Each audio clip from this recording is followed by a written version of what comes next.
happy to be joined by Steve Acho. He is a singer-songwriter that has been a resident in West Bloomfield for 20 years, and he now manages a technology consulting company called Sosa's Consulting Group. Steve, thanks so much for joining us today. Thank you for having me. So let's talk a little bit about the music industry right now. Obviously, a lot of new albums coming out. Adele just dropped an album. Taylor Swift just dropped an album. I'm curious, what does the impact of a re-record like Taylor Swift did to the music industry? Is that changing anything right now? Or give us maybe a little bit of an update of where you think the music industry is right now. Yeah, it's really an interesting time. I think right now, any kind of art that you make, whether it's music or anything else, this is just the golden age. 20 years ago, to be on TV or to be singing a song or to be in a movie or whatever, there were so many gatekeepers, and now everything is like decentralized and democratized and permissionless. You don't need anyone's permission to just go record an album and put it out there, So I think the biggest thing that's changed in the industry that I've seen is, for hundreds of years, thousands of years, for as long as music's been created, it was bought and sold. And then everyone who worked on that music, from the writer to the publisher to the composer to the artist that sang or played piano or whatever they did, they got paid based on something being sold. And, when iTunes kind of turned the music industry on its head back in early 2000 by saying, hey, you can download something, that was thought to be a big deal. But I think what people don't realize is the bigger deal happened more recently, which is streaming. Because up until then, even when you download a song, you're still paying, iTunes or whoever, 99 cents, and then you own a song that's yours to do what you want with. And so again, everyone in the music industry got paid because someone bought a thing. Well, now we're streaming everything, right? We're streaming, Netflix and Hulu and Amazon and music from everywhere. And so, this is still, obviously it's been controversial, right? The last few years, because how do you pay everybody when nobody's buying anything, right? They're just kind of borrowing, they're streaming it from a platform.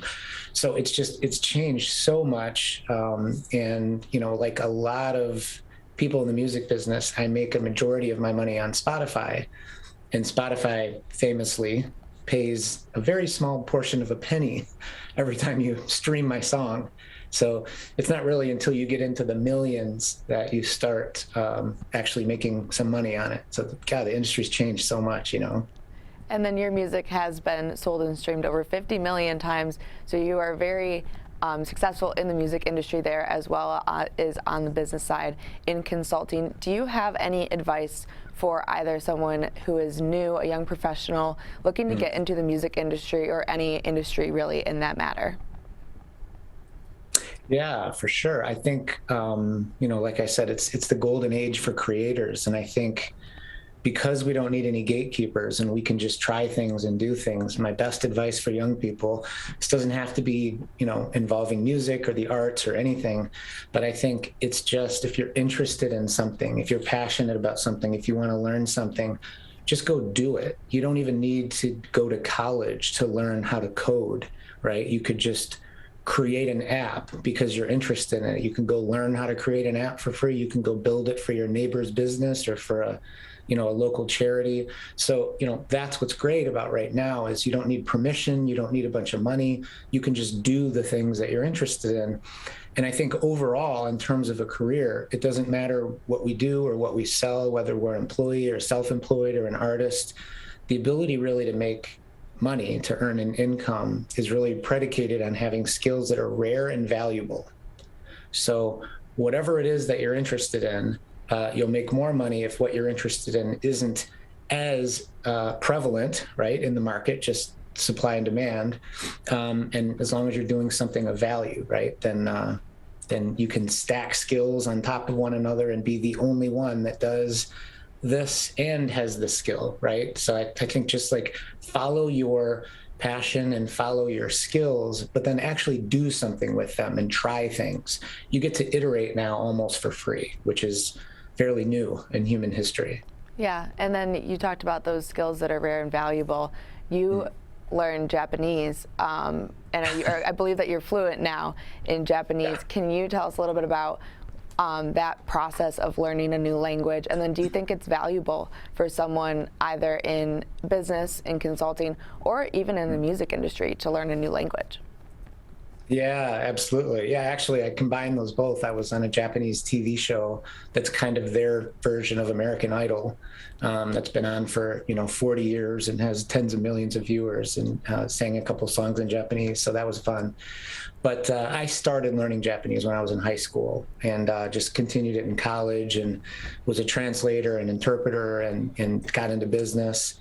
And I think, even though we're some years away from not really needing to speak a different language, because whenever the technology improves enough, I'm just going to say something in English and then it's going to translate into Portuguese and you're going to hear me in Portuguese. I don't know when that day is coming, but I think even before that, it's just hugely valuable as a human because, one, it exercises this other cognitive ability that is the language portion.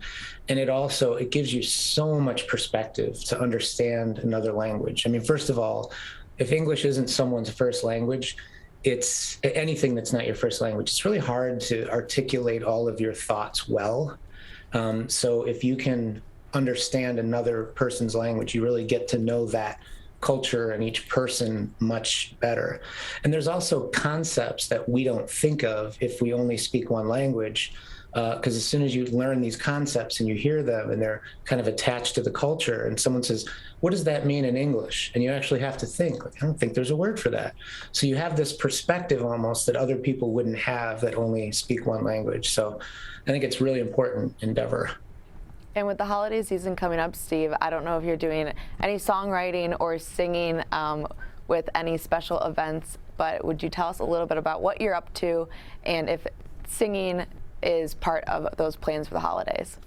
Yeah, for sure.